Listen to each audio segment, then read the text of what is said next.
Bonjour, bienvenue dans cette nouvelle vidéo, vidéo qui sort un peu tard, dans laquelle je vais parler de ce que j'ai pas abordé et de ce que j'ai compris récemment sur le montage des résistances en parallèle, mais aussi un petit truc sur ce qu'on appelle lointainement dans mes souvenirs au lycée, la loi des nœuds et la loi des mailles. On va aborder ça, vous allez voir, c'est déjà à l'époque, quand moi on me l'avait expliqué, je comprenais pas trop l'intérêt, mais maintenant que j'ai compris l'intérêt de ce truc-là,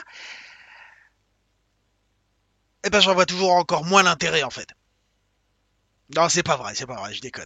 Mais c'est super mal expliqué quand on est au lycée ou oui, mais je l'ai appris au lycée, donc c'est au lycée. Voilà. Donc, petit rappel, les montages en parallèle des résistances. Donc, on a notre résistance comme ça. Hop. Donc là, j'appuie bien, vous devriez voir correctement. Et je vais pouvoir gommer quand même derrière. Et ça, c'est cool. Donc, on a notre alimentation ici. Hop, ça vient comme ça. Hop. Et puis, on remet notre résistance comme ça, sur ces points-là.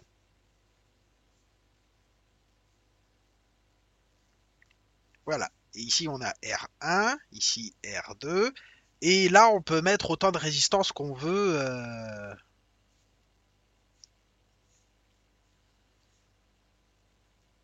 On aura toujours des résistances en parallèle. Donc, je vous avais dit que R1 et R2, ça se calculait d'une manière particulière, hein, donc il fallait prendre en compte la conductance. 1 sur R1, hein, pour avoir la résistance équivalente, plus 1 sur R2, plus 1 sur Rn, hein, N étant le numéro de la résistance que vous avez là, et vous continuez comme ça. Donc c'est pour ça qu'on met un N. Il faut vraiment que j'appuie plus fort, sinon vous allez rien voir. Voilà, Rn. Voilà. Alors, comment qu'on calcule la résistance équivalente de ça, hein, pour après pouvoir retomber sur nos pattes facilement avec la loi d'Ohm? Bah, quand on a plein de résistances comme ça, admettons qu'on en ait 4, hein, donc 1 sur R1, bon, je reprends mon stylo, tant pis, je pourrais pas gommer, plus 1 sur R2, plus 1 sur R3, plus 1 sur R4. Ok. Prenons par exemple R1 qui fait 100 ohms. Donc ça fait 1 sur 100 plus 1 sur 270. Hein, on va rester avec des petites valeurs. Plus 1 sur 470. Et puis on reste avec des valeurs qu'on connaît bien. Plus 1 sur 330. Alors on peut faire ça à la calculatrice. Hein, sauf que ça n'a pas vraiment d'intérêt. Donc là, il y a plusieurs manières sans perdre son stylo, hein, c'est-à-dire qu'on fait ça à la méthode où on met tout au même dénominateur. Ça peut être chiant, ça peut être long. Ou alors, il y a la version raccourcie quand on n'a que deux résistances en parallèle, où c'est R1 fois R2 sur R1 plus R2. Ok? Donc, on va prendre déjà nos deux premières résistances ici. Donc là, ça nous fait donc R1 fois R2, donc ça fait 100 fois 270, ça fait 27 000. Donc on fait 27 zéros et on rajoute 2 zéros, donc 27 000. Sur 370 plus, on va faire pareil de ce côté-là. 470 fois 330. Ah là, faut que je sorte la calculatrice. Désolé les petits gars. Alors, s'il y a la luminosité qui change, hein, c'est tout à fait normal. C'est parce que j'ai changé j'ai dû réinstaller Linux parce qu'il y a une mise à jour qui s'est extrêmement mal passée, mais c'est de ma faute. Voilà. Donc il y a les réglages qui vont faire un peu n'importe quoi pendant encore quelques temps, mais c'est tout à fait... c'est pas normal, mais c'est normal que ce soit pas normal. Voilà. Donc en plus les piles de ma calculatrice se sont vidées, donc il va falloir que je prenne celle de Linux. Alors ça fait, on avait dit 470 fois 330, ce qui fait 155 000... 100 sur... ça fait 800. Donc ça nous fait 27 000 sur 370. 27 000 divisé par 370. Ça fait 72. Alors, ça fait 72,97. On va se limiter à deux chiffres derrière la virgule. Le plus là, faut pas le prendre en compte. Enfin, faut le garder en tête, mais là, faut pas le prendre en compte, hein.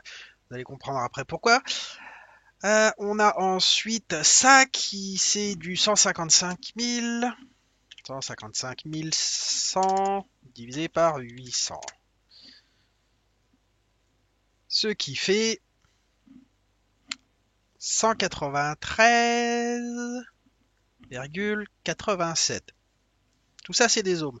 Bon, mais on a toujours ces deux résistances équivalentes qui sont en parallèle l'une par rapport à l'autre, hein.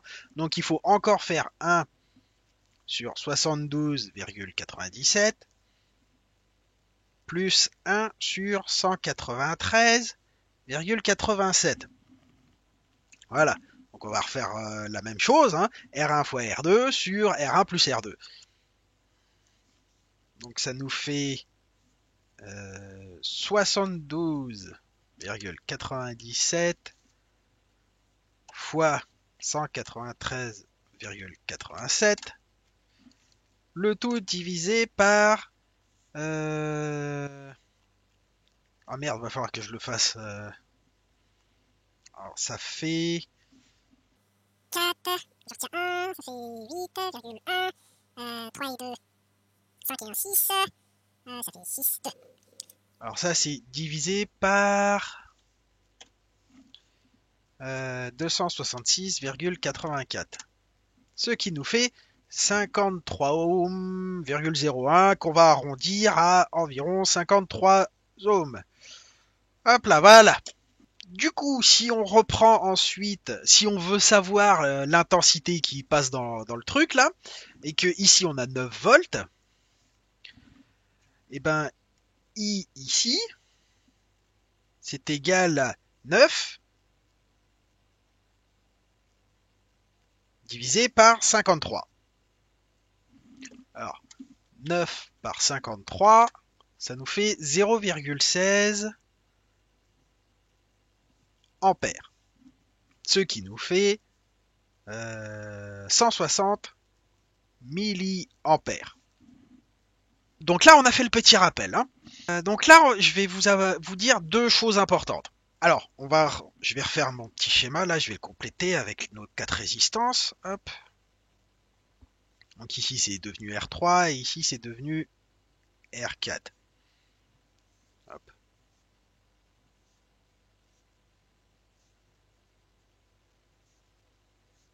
Voilà. Il faut que je vous dise, que je vous demande déjà qu'est-ce que c'est que la tension, hein. Donc U, qu'est-ce que c'est qu'on mesure en volts, hein. U, c'est quoi?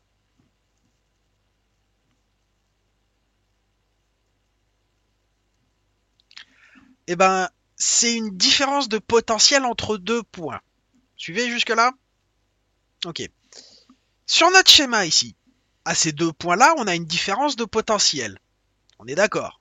Et si vous réfléchissez bien, quelle est la différence de potentiel entre ce point-là et ce point-là?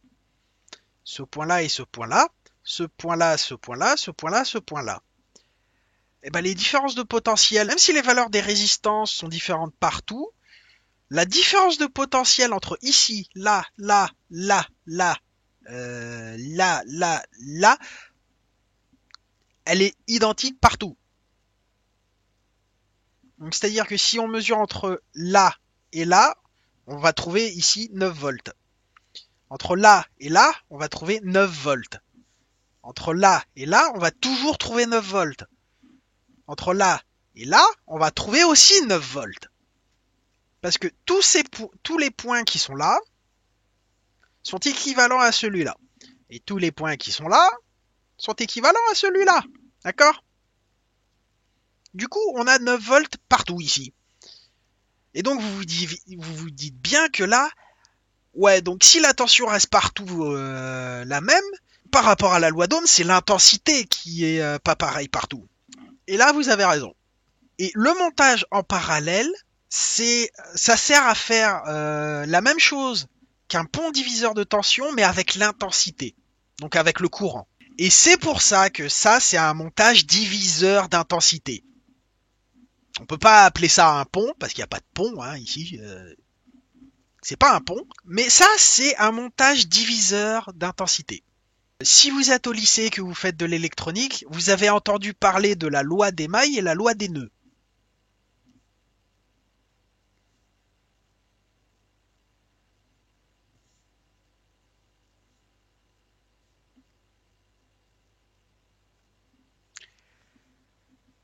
Et pourquoi je vous parle de ces lois-là et que je les ai jamais abordées avant? C'est parce que je les ai toujours estimées inutiles. Et elles le sont, plus ou moins.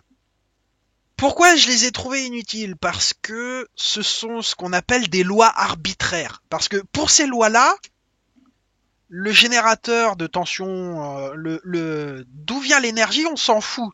C'est par rapport à où est-ce qu'on se situe dans le circuit. La loi des mailles, c'est pour les tensions et la loi des nœuds, c'est pour les courants. Ok. Et c'est là que vous vous apercevez que, en fait, ces lois ne servent à rien parce que vu qu'elles sont arbitraires, et qu'est-ce que ça veut dire arbitraire? Ça veut dire que c'est moi qui me dis je me mets là, et puis c'est moi qui décide du sens des tensions, hein. J'en ai rien à foutre des conventions, c'est moi qui dis tout. Voilà.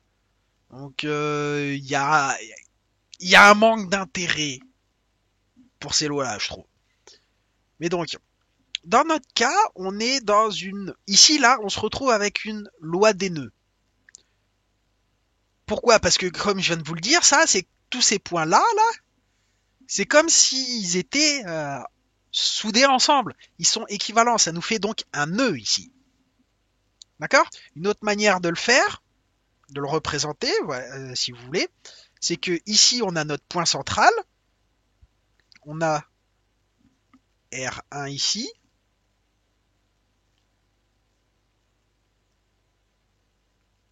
R2 là. R3 là.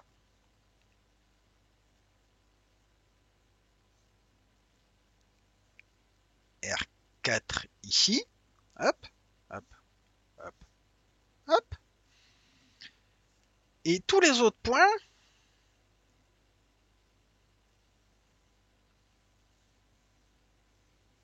sont reliés comme ça. C'est exactement la même chose que ça. Et chaque point ici, étant identique aux autres, c'est un autre nœud.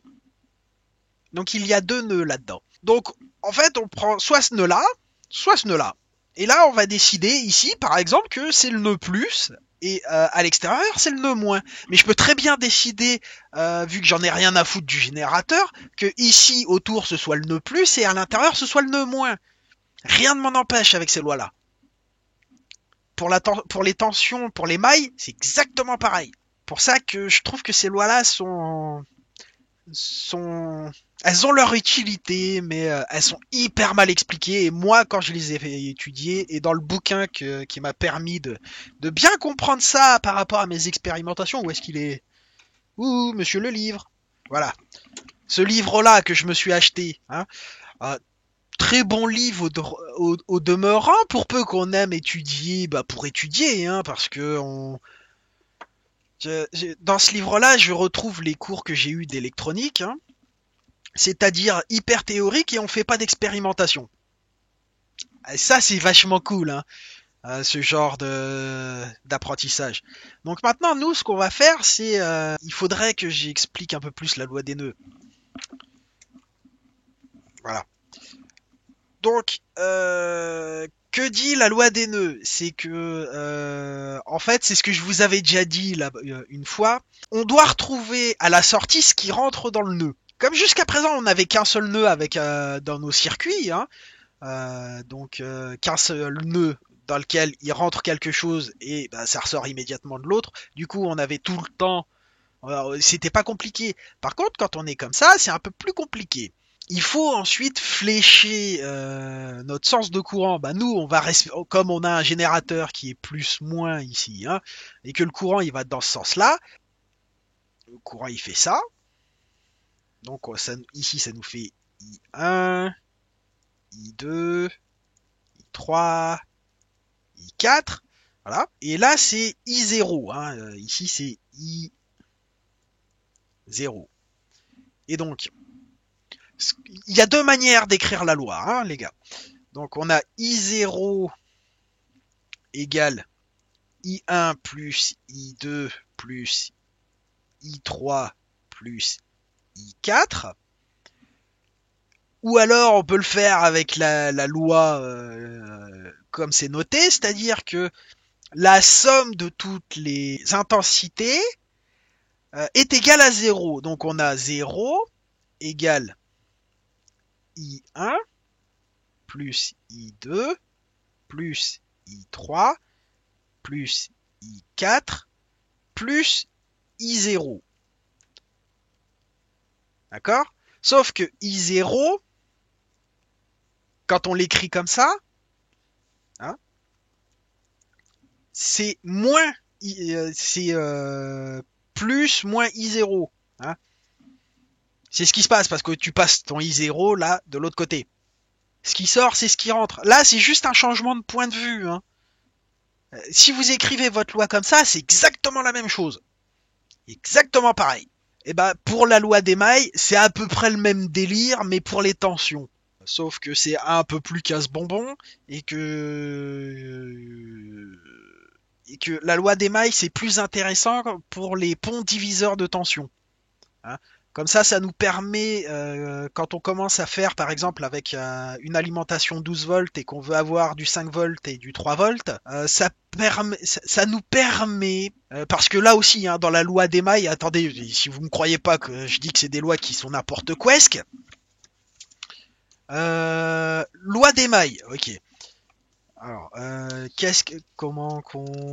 où est-ce qu'il est le truc d'application? Loi des mailles, méthodologie. En présence d'un circuit, nommez les points particuliers du schéma, représentez les flèches tension données par hypothèse. Donc ça veut dire que c'est nous qui... Si tu prends le schéma qui est juste là à côté, ils mettent des flèches dans tous les sens qui n'ont aucun sens.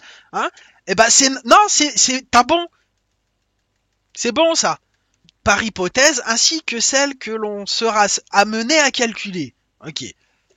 Identifier les mailles de tension qui apparaissent, choisir une origine. Donc pour le moment, la loi, ce qu'elle nous dit, c'est que tu fais ce que tu veux, mec, avec les trucs.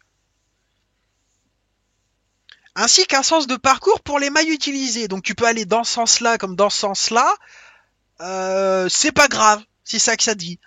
Écrire la loi des mailles pour chaque maille. Donc là, tu vois que tu peux faire potentiellement 2 mailles comme ça, mais la flèche là, elle te dit, bah, je fais un peu n'importe quoi si tu veux. Donc la maille A, B, D, E, F ici, bah elle existe. Pourquoi? Parce que j'ai dit qu'elle existait, tout simplement. Ensuite, on te dit résoudre l'ensemble des équations obtenues. Donc ça, si tu veux, ça te montre bien que la loi des mailles, bah, à tous les coups, c'est un mec qui savait pas quoi faire de ses journées et que bah il voulait un petit peu de financement pour ses recherches en électricité et que tout a été raflé par Monsieur Volta. Il s'est dit bah tiens on va se faire un peu de masturbation intellectuelle avec ça. La loi des nœuds c'est un peu plus utile parce qu'il y a une vraie application et c'est un peu moins arbitraire mais c'est un peu dans le même genre. Hein. Parce que faire un circuit diviseur d'intensité, ça a un intérêt. Hein. Par exemple, quand tu as un petit moteur électrique qui fonctionne avec une certaine quantité d'intensité et que tu veux limiter le truc et que tu prends ça sur une seule alimentation que tu vas répartir sur plusieurs trucs, ça peut être intéressant à faire. Pareil, il y a des détecteurs qui ne fonctionnent qu'avec et d'autres composants électroniques qui ne fonctionnent qu'avec du courant. Ils fonctionnent pas avec la tension. Du coup, ça peut être intéressant quand ils ont une plage de fonctionnement et que t'as ah bah merde, j'ai dans mon circuit en direct comme ça, si je branche le machin, le truc il va griller parce que il y a trop d'ampères qui arrivent. Du coup, tu te fais un petit montage parallèle, hop, voilà, il y a cette utilité là. Et la loi des nœuds, c'est un peu ça. Bon, alors s'il y a des gars qui s'y connaissent mieux que moi là-dessus, il n'y a pas de souci. Hein, vous pouvez me corriger si j'ai dit de la merde, mais en gros, ces lois-là, elles servent à rien. Bon, bah maintenant qu'on a fait bien de la théorie bien casse-couille, on va faire de la pratique bien pas casse-couille, elle. Donc, bah, comme j'ai déjà fait tous les calculs ici, hein, ou presque tous les calculs, mais presque tous les calculs. Donc, bah, je vous laisse faire les calculs. Bah non, je vais pas vous laisser les faire, je vais les faire. Donc, bah maintenant qu'on a les résistances ici, donc on va mesurer les intensités, hein, et puis on va vérifier la loi des nœuds qui nous dit bien que ce qui rentre, c'est ce qui doit sortir. Enfin, ce qui sort, c'est ce qui doit rentrer dans l'alimentation. Hein. Et donc I0 ici, qui est calculé d'à peu près 160 milliampères, avec les résistances là, je les ai pas choisies non plus au hasard, hein, je suis pas, je les ai celles-là. Là, comme on le voit, ouais, donc non, c'est dans ce sens-là, mais hop. Donc là, c'est des 270. Donc 270 ohms, où est-ce qu'elles sont? Ici, 270 ohms. Ici, des 100 ohms. Ici, 470 ohms. Où est-ce qu'elles sont? Ici, 470 ohms. Il manque les 330.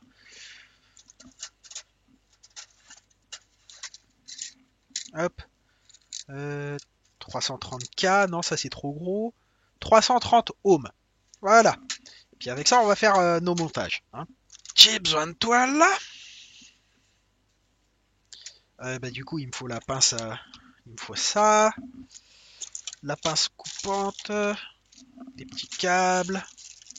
Ça pour. Hop. Voilà. Donc 470 ohms.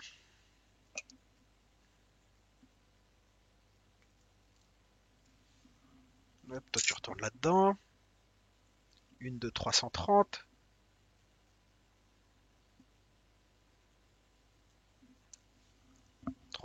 Ici. Hop. Une de 270. Bah, je les remesurerai après, tant pis, c'est pas grave. Et une de 100. Ou alors, faudrait que j'apprenne le code couleur par cœur des résistances. Il n'y a pas vraiment d'intérêt, mais bon. 100 ohms ici. Hop là.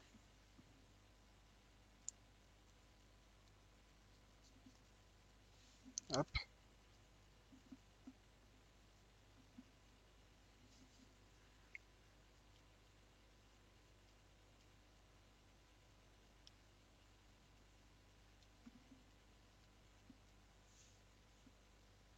Alors, est-ce que vous arriverez à voir quelque chose, vous?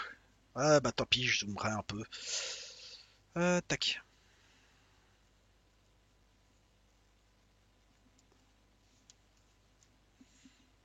Alors je ne sais absolument pas quelle résistance et quelle résistance, faudra les remesurer après.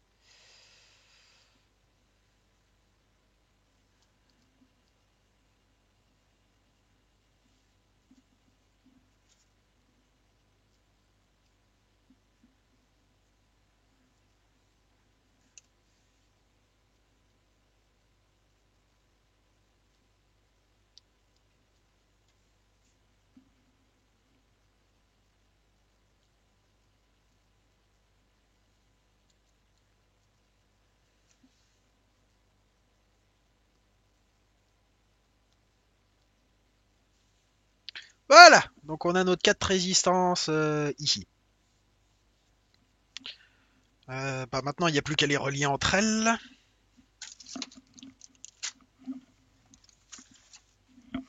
Hop. J'ai du fil là-dedans. Hop. Hop là.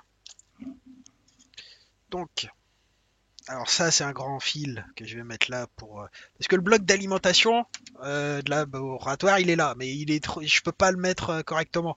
Je vous mets juste après une une machin. Enfin vous verrez avec une autre vue l'affichage que ça affiche. Je veux un grand rouge s'il te plaît, merci. Puis on va le mettre là le rouge. Hop là. Donc on va prendre hop ici. Ensuite là. Ensuite là. Ensuite là. Ensuite, j'ai pas beaucoup de noir, bah tant pis. Donc, hop, on met ça au moins.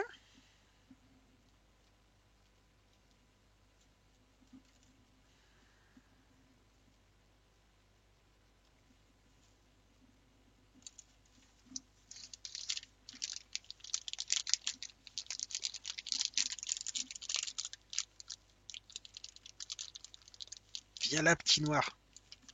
Hop là. Ah bah non, ça c'est un grand noir. Pas de bol. Là, je vais prendre premier petit qui vient. Hop, c'est un vert. Voilà. Donc ça donne ça, hein. Vous voyez, c'est pas très compliqué à faire. Ensuite, je vais régler. Hop. Ici. Pour que. Alors, hop. 9 volts.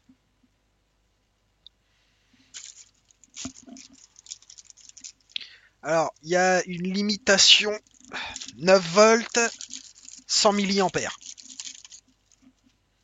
Va falloir que... hop. Voilà, 200 milliampères. Parce que d'après nos calculs, on va monter jusqu'à 160 milliampères. Donc voilà. Avant de relier tout ça, je vais quand même mesurer qui est qui, hein, avec le multimètre. Où c'est qu'il est, monsieur multimètre.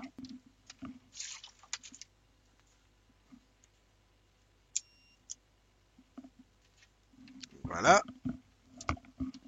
Alors, si je mesure la résistance ici, en principe, je devrais trouver 53 ohms.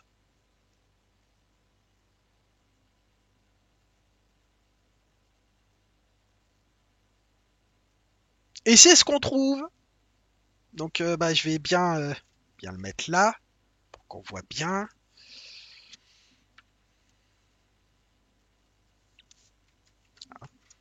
Hop.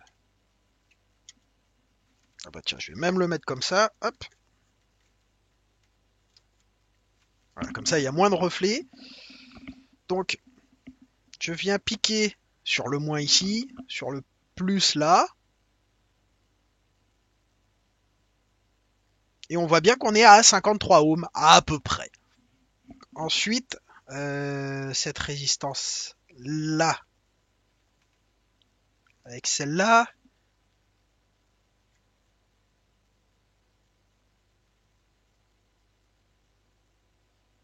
bon, il veut pas, c'est pas grave.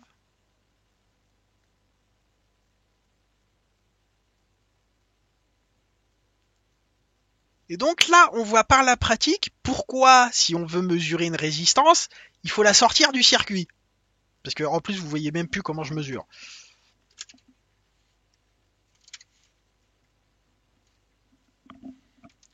J'étais comme ça.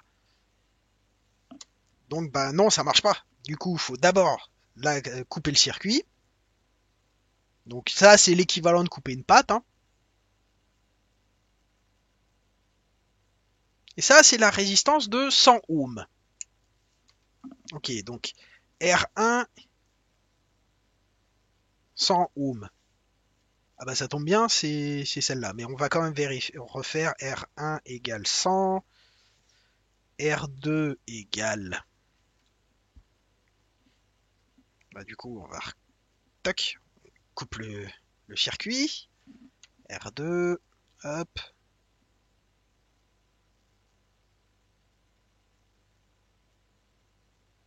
C'est la 330 ohms, mais elle fait 325.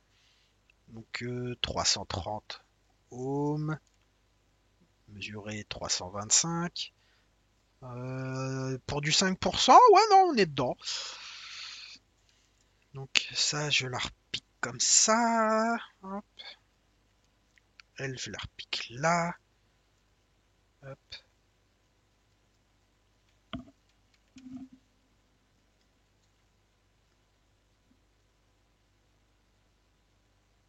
Ça, c'est la 470 ohms. Donc R3 égale 470.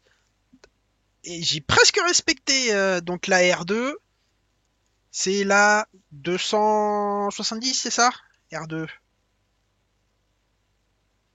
Non, R4, idiot. 270. Voilà.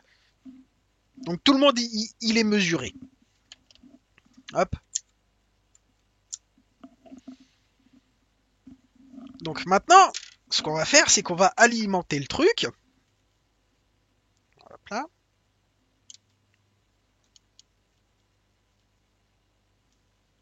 Voilà. Et donc là, on va regarder combien ça consomme dès que j'appuie sur On. Et là, 30 milliampères. Il y a comme un problème là. Il y a comme un problème. Alors d'où vient le problème? Eh ben, il vient peut-être de lui qui mesure mal. Donc, on va éteindre.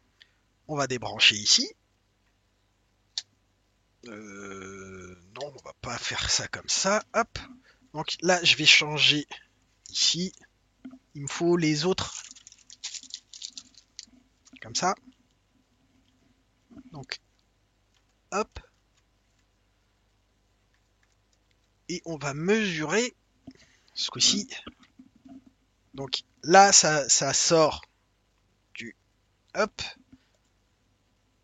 Donc, quand on veut mesurer des ampères, hein, on se met en série, je le rappelle.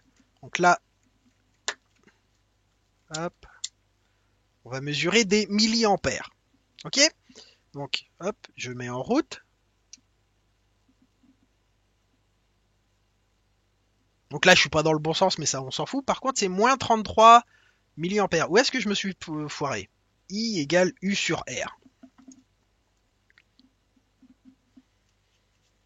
Donc,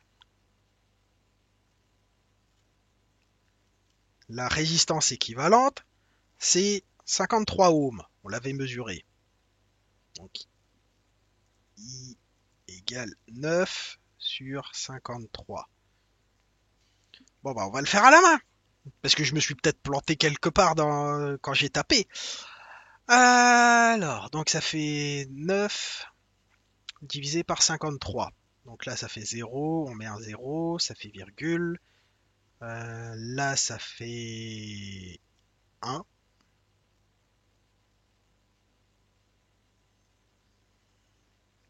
Du coup, il reste 47. On a 0. Ah non, on abaisse d'abord ensuite un 0. Et ouais, donc là, ça fait presque 7. Ça fait pas totalement 7, mais ça fait bien 6 là. Donc ouais, non, on est bien à 0,16. Et pourquoi ça marche pas?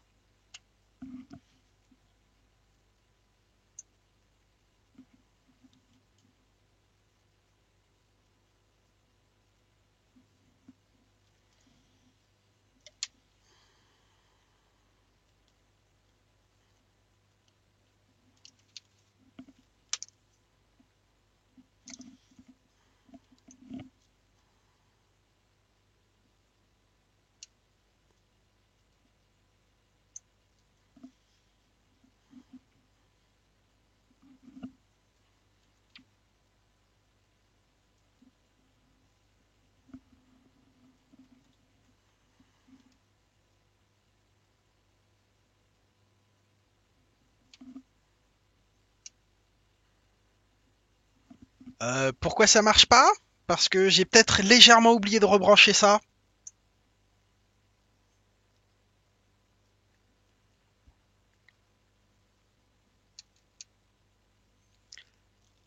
Ah, tout de suite ça marche mieux.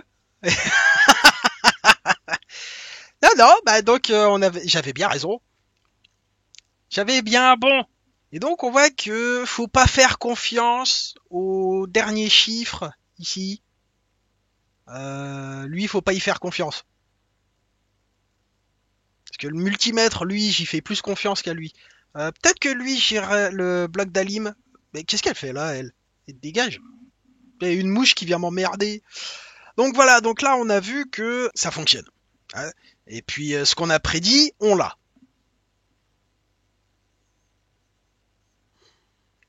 Hop.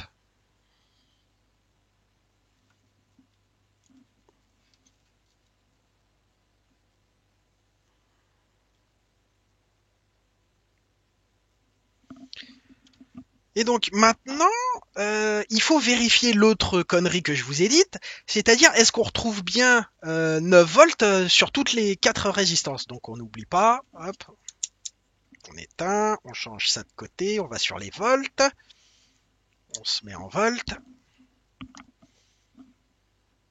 on allume, et là bizarrement il fait 169. Faut vraiment pas y faire confiance, ça c'est rigolo. Alors, du coup, on va se positionner ici et là. Et là, on voit 8,82. On est à 9 volts. On est à 9 volts. Hein. Bon. Et je vous ai dit que tous ces points-là étaient équivalents hein, pour la loi des nœuds. Et ben, on va vérifier ça. En principe, on devrait trouver 9 volts ici aussi. On trouve 9 volts aussi. Et ici, 9 volts aussi. Et ici, 9 volts aussi. Bah maintenant, si je déplace L, parce que ça se trouve, retourne là-dedans, toi. Hop. Allez, je prends celui-là comme point. Allez. Oh, elles sont raides comme pince. Voilà. Hop là. Eh ben, on voit que, ouais, tous les points sont équivalents. Donc, bah là, on vient de voir la loi des nœuds et la loi des mailles en même temps. Maintenant, il faut qu'on arrive à prédire l'intensité qu'on a au bout de chaque résistance. Là, ça risque d'être moins rigolo parce que je crois pas savoir le faire. J'ai su le faire, mais je ne sais plus le faire. Je crois que c'est ça le souci. Ici, j'ai quand même 9 volts. Donc R1, on avait dit 100 ohms. 9 divisé par 100. Ça nous ferait du donc I1. Hein, I1 égale 0,09. Est-ce qu'on va trouver ça? Donc déjà, hop, on éteint ici. Ensuite, hop, on remet bien les résistances comme il faut. Hop, voilà. Ah, j'ai donné un petit coup de coude là-dedans. Donc là, ça, on l'éteint. Et on va passer ici en milliampères. Hop. Du coup, je vais me brancher ici comme ça. Comme ça. Et on allume. Eh bah c'est donc bien ça. Hein. Ici, nous avons bien 90 milliampères. Donc ça veut dire que donc on peut réappliquer à chaque maille la loi d'Ohm tout bêtement. Ça doit être le seul intérêt de la loi des mailles en fait. Mais même sans savoir la loi des mailles, c'est quelque chose et la loi des nœuds, c'est quelque chose qu'on fait plus ou moins instinctivement. Donc c'est pour ça que je vous ai dit que c'était plus ou moins de la branlette intellectuelle. Après, on peut vérifier, hein, par exemple avec R3 directement. 9 par 470, bon là, faut que je ressorte la calculatrice. On trouverait du 0,19. Alors, I3 égale 0,019 ampères, donc 19 milliampères. Donc hop, on éteint. Et si ça se vérifie, et ben, y a pas besoin de faire toutes les...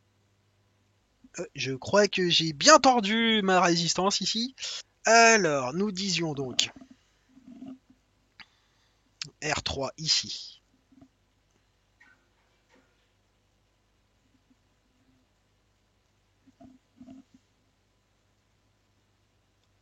Hop.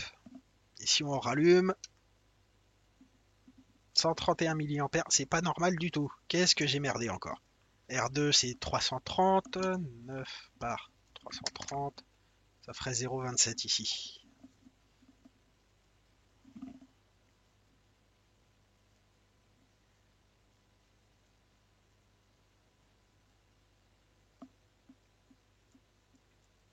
IR4, ce serait 0,033. Donc si j'ajoute 0,9, alors 0,09 fois, pas fois, oh, 0,09 plus, bon bah déjà voilà, ça c'est fait. 0,09 plus 0,027 plus 0,019 plus 0,033. Pourtant, je tombe bon. Alors pourquoi ça mesure pourquoi ça mesure ça? Pourquoi ça mesure 130 milliampères à cet endroit-là?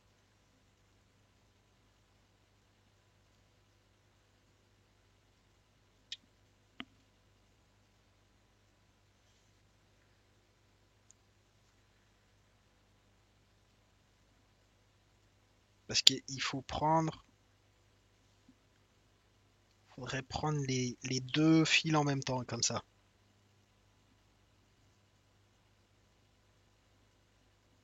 Sinon, il y en a un qui est court-circuité et ça marche pas bien.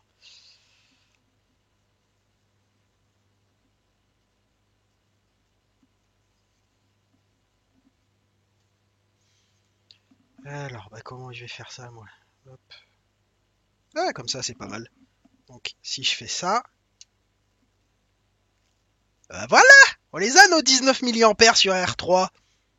Bah, je pense que j'ai fait le tour de ce que j'avais à dire sur ce qui restait à voir, justement, avec les résistances. L'intérêt de la chose, du montage en parallèle, c'est une idée que j'ai. Hein.